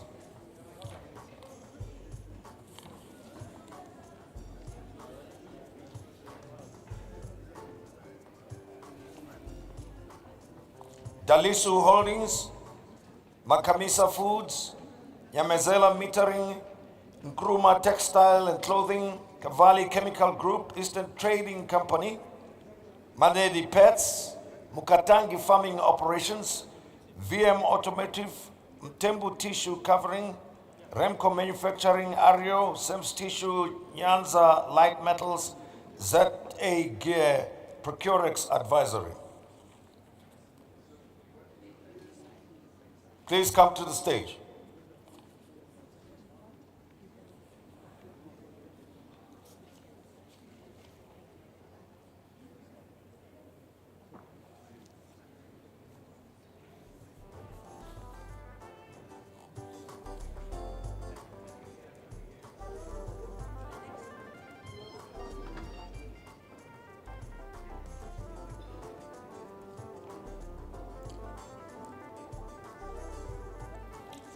And then the automotive network, be on standby. Factor Code, Annex Logistics, Delberg Engineering, MSF Trailers, Steelworks Projects, MCR Plastics, Ocean Peaks Trading, Dunlop Belting, Steel Best Manufacturing, and Maintenance and Spares, Dalama Amateur, CZ Electronics Manufacturing, Mbali Industrial Solutions, Oil Spill Excellence, Fire Raiders, Agent P. Pather Capital, Taleka Manufacturing, and Africa Auto Group.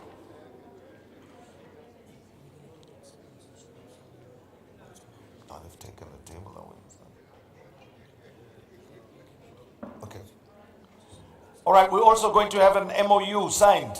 If we can get the table back and the chair so the minister can, together with the representative, sign an MOU with this particular group of the industrial innovators, sustainability, and beneficiation businesses.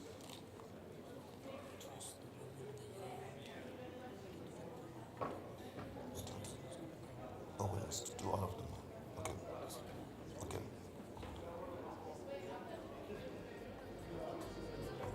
Yeah. Yeah.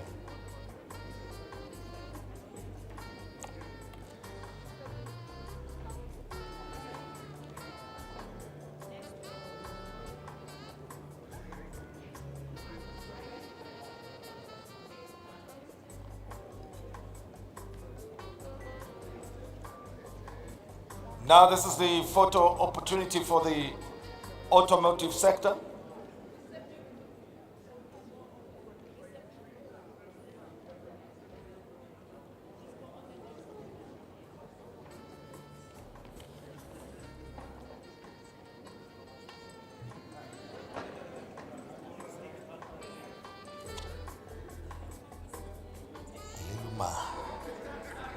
Oh, Terence, Duma.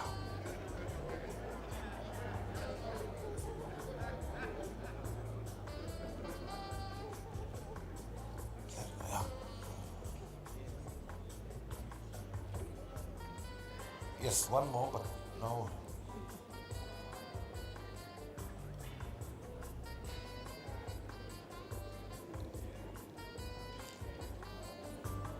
Sure. Later.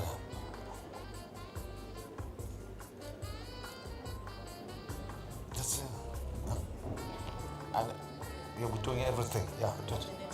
Yes, yes, yes.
Please go forward.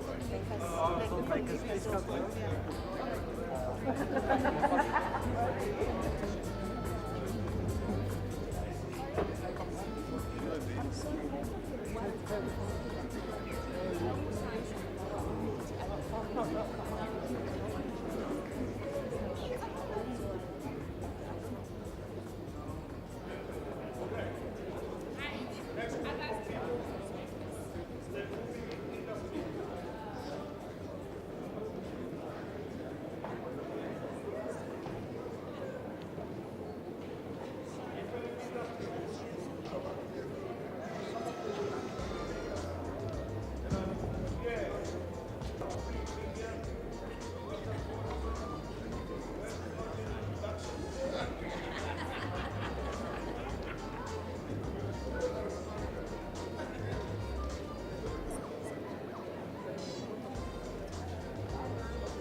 No, I'm still calling other.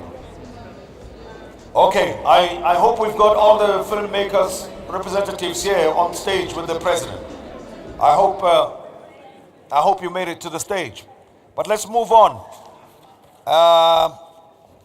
And now, of transformation. And for the next photo opportunity, I'm calling on Minister Ibrahim Patel to join the president on stage. Minister Ibrahim Patel, please come to the stage and join the president.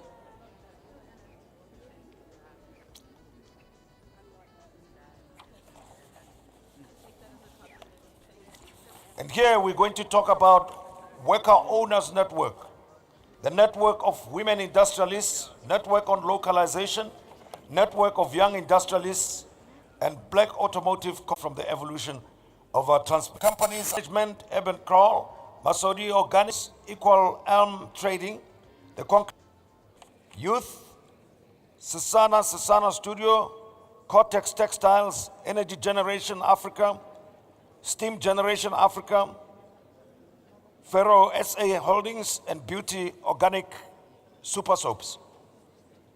Please come to the stage as we call your name.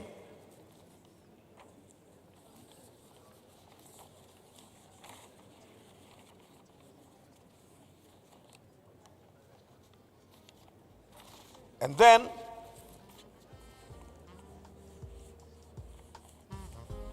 I'm going to quickly move to the worker-owned,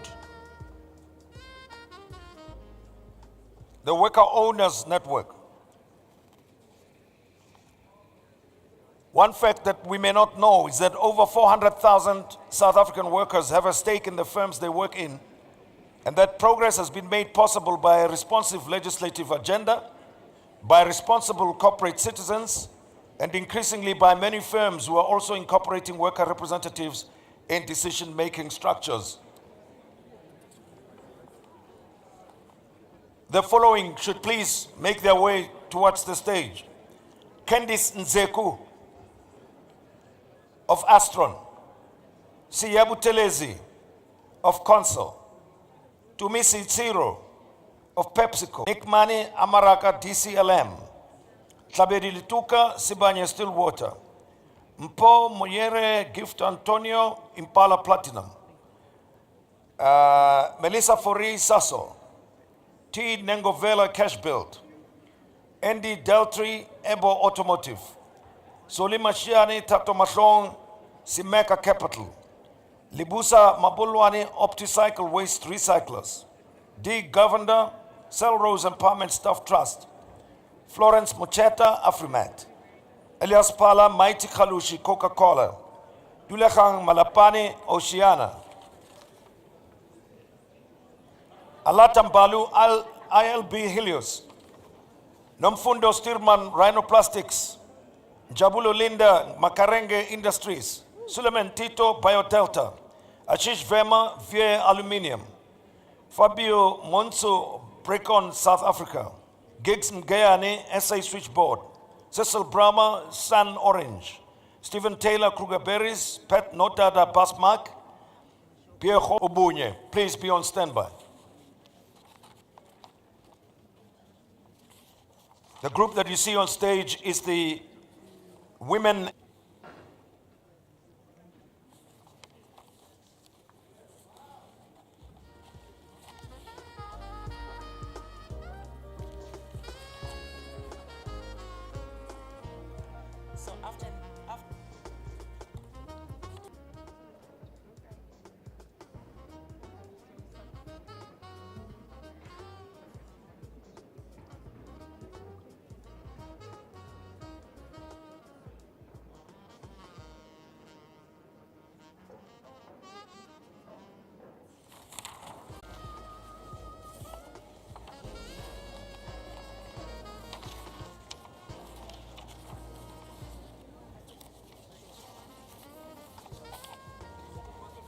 Yes.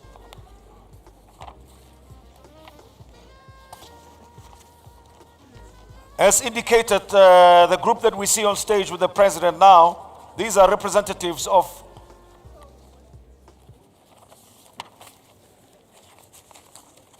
The worker owners or representatives of the worker owners networks, I've already called them out by name. Please get on the podium with the president for the photo.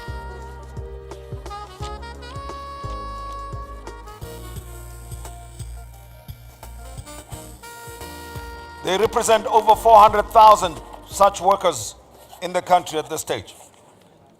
Yeah.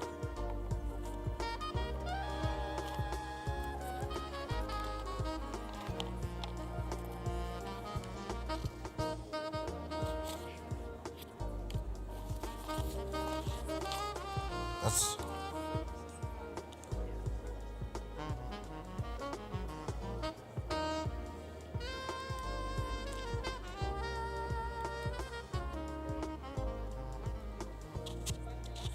yes. Yeah. Yes. Huh? That's the last thing. Yeah. Yeah.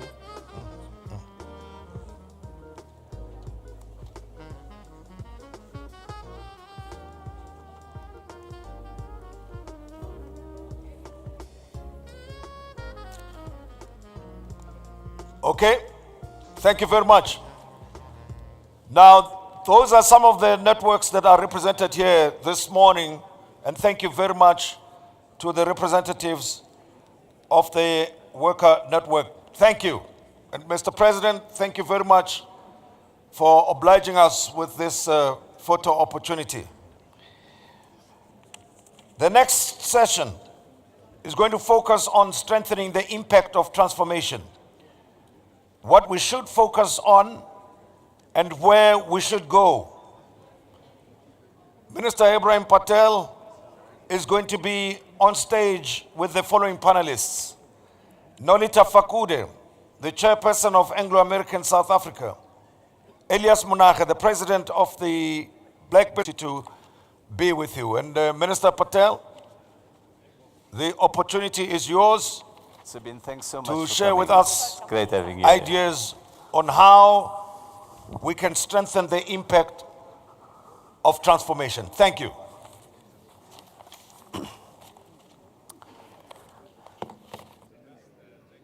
Allow me to take you on a journey in Umzumbe district in the southern KwaZulu-Natal. My name is Imran Bucks, woven products based on the KZN South Coast. For the schoolwear market, corporate wear, and fashion markets. We received the Production Incentive Program and CTCIP incentive grants were of great assistance to our company. This allowed us to upgrade our equipment, thus putting us in a position to deal with the challenges to apply best practice and world-class manufacturing standards to our business. We were able to upskill our staff through 5S, supervisor management, and planning training as examples. We were also able to implement the automation of systems. This process led us to the ISO 9001 certification, becoming a part of our standard. Technology is a key element in maintaining the edge in the textile manufacturing operation. This particular project will create 18 jobs. The total number of jobs retained are 61. I'm Molly Moray, and I work for sample department. I make the samples for customers. In the future, I see myself continuing to work for Imran Textiles.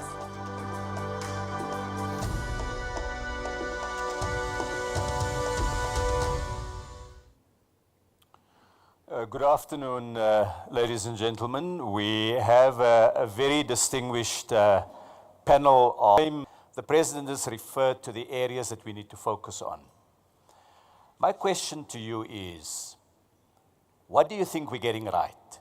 If you had to pull out one area that you think we're on track, what is that? And then I'd like you to tell me one thing that you do differently, where you think we need to change or address matters first. And I'm going to ask first Kebisi Jonas. Kebisi, you've been in government. You were Deputy Minister of Finance. You were an MEC for Finance in the Eastern Cape before that. You're in business now. Reflect a little bit, what are we getting right? What should we do differently? Thank you very much, Minister. I think the first point to make is that at a strategic level, the discussion about black has tended to focus on rent seeking and is to shift the narrative. And in a sense that I think successfully, I think it has shifted the narrative to focus on increasing the black share of the productive economy, which is something I think that carries with it a potential to really deepen the debate about transformation in the country. And I would say that if you look at the numbers, yes, they are positive. I think there is a positive trend in the number of companies participating. There's in the rent value of the investment that's being made, yes, there is a big push. But for me, I think you have at the beginnings of the consolidation and alignment around event part of the way forward. That's the first thing.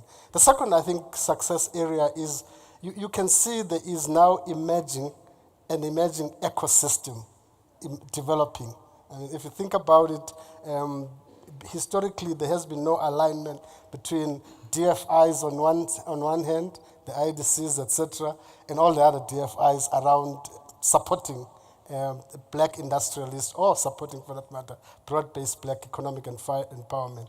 There was no alignment between DFIs at national level and at provincial level, etc.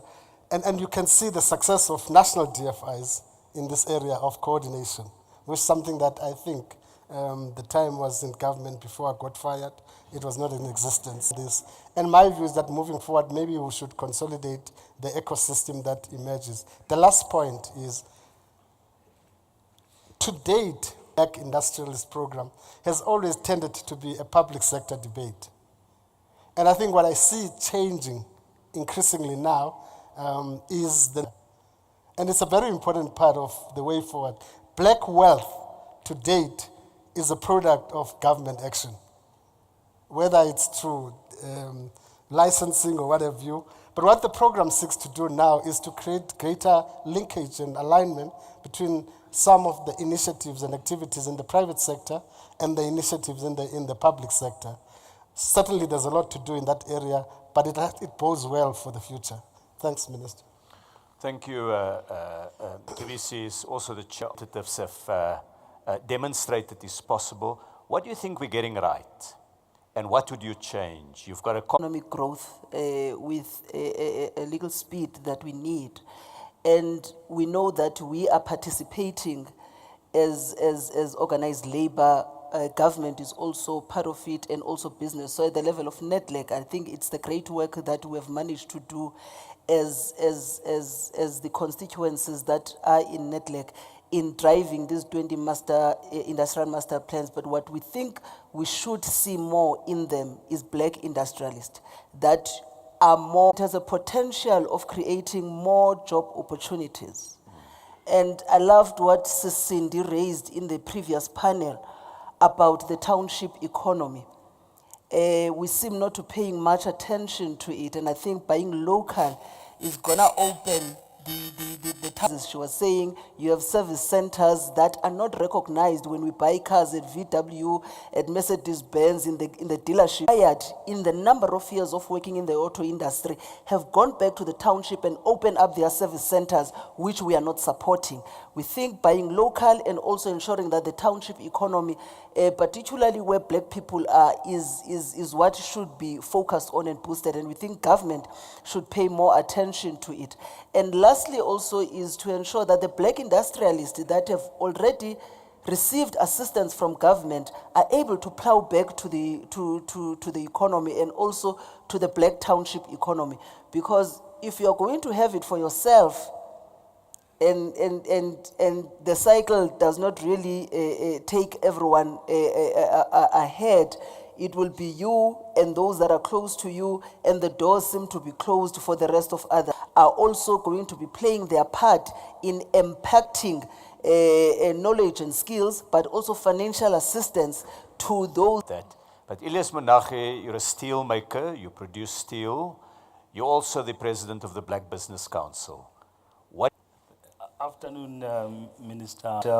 We are doing right in terms of creating an environment for individuals that are entrepreneurs, including the black industrialists, in identifying the extent of the black industrialists and entrepreneurs on an annual basis to say, this year this is what we have achieved. We are not doing that. And if we are not doing that, the narrative in the public gallery is then being reduced or being perceived in a negative way as a country raising the bar in terms of the things that we are doing or we have done at a financial institution in terms of either a decline to say, the reason why we've declined your application is A, B, C, D, X, Y, Z. So that that individual can basically then go back and understand the reasons and the rationale why there is a rejection or a decline, so that we can then learn from black industrialists is around export opportunities and including even networking, because you might have a situation where company A, they also then identify a market outside South Africa, but they're not then bringing others along in terms of learning the country that they are trading with. I think we are not doing as we think we're supposed then to do, is around clamping and addressing the question of fronting. Because we might think that we need then to look at one, beefing up the commission to deal with fronting and business to assist that process, so that it's not only the role and the responsibility of the commission, it's our responsibility jointly. The other part is around the interaction and collaboration and alignment between various institutions. Whether you want to talk about DTIC, there are various grants and programs, they need them to be aligned with various institutions, IDC, and other financial institutions, so that whatever that is missing from the other side can be complemented by another institution, so that we don't have to move from A to B or C, so that there is a clear referral in terms of dealing with those issues. And I'm saying those are some of the things that going forward, we need then to close the loophole. The other part for us, Minister, is around utilizing procurement, the preferential procurement, so that we then drive a transformatory agenda, not only for state-owned entities or enterprises, but even the private sector, because we have two things. We have in the BEE, the enterprise development and the corporate social responsibility. We need then to find a way where we can then trace and track it in terms of the contributions that companies they're making on the enterprise level and corporate social responsibility, so that it then becomes a clear program for tracing and tracking in terms of understanding. I think we are doing right. And yes, of course, the numbers, if you are not part of the room, the gallery, they don't know the extent of the things that you are doing. And I think, again, the point that it was raised by the previous sitting is that we need also then to look at access to markets, access to funding, so that we then close that. Fakude, Nolita, you've been in a senior management position in SARS, seen this journey of transformation over a long Good afternoon to the President of the country and colleagues. For me, sitting here and reflecting on what journey we have had in the last 27 years of our democracy, I am sure that this conversation for today is a fact that black industrialists, we have the full set, and in many respects, we either have a conversation colleagues are talking to. And that has been unfortunate, because the regulatory framework that South Africa has on black economic empowerment is actually the best framework, one of the best frameworks that you see, even if you go and talk to Canada, when they talk about First Nations, they talk about what are the set-asides for the people of the region and the indigenous people. When you go to the Middle East, in Qatar, when I was with Sasol, we operated in Qatar, there was a Qatarization program which spoke to the issue of saying, what segment of your economy has got to be in the hands of the Qataris and also the people of that region, right up to who manages the business, who operates it, and also obviously the procurement. And in South Africa, we've had this beautiful framework that we have notion of what, at least in the last 10 years or so, has come through as a black industrialist. So that we've gotten right, obviously, straightened out there. The opportunity also has been around the fact that with the regulatory framework that we have, we don't have to do much except really enforce. So the enforcement and monitoring of these structures is important. And it's not only government who needs to do that, it's the business associations, it's all the stakeholders to make sure that we all deliver our commitment to what we say is a transformation agenda of sites on really demographic representations in these businesses, who is running the operations, who are the decision makers, and then also procurement as well as other elements of the scorecard. Realization strategy of the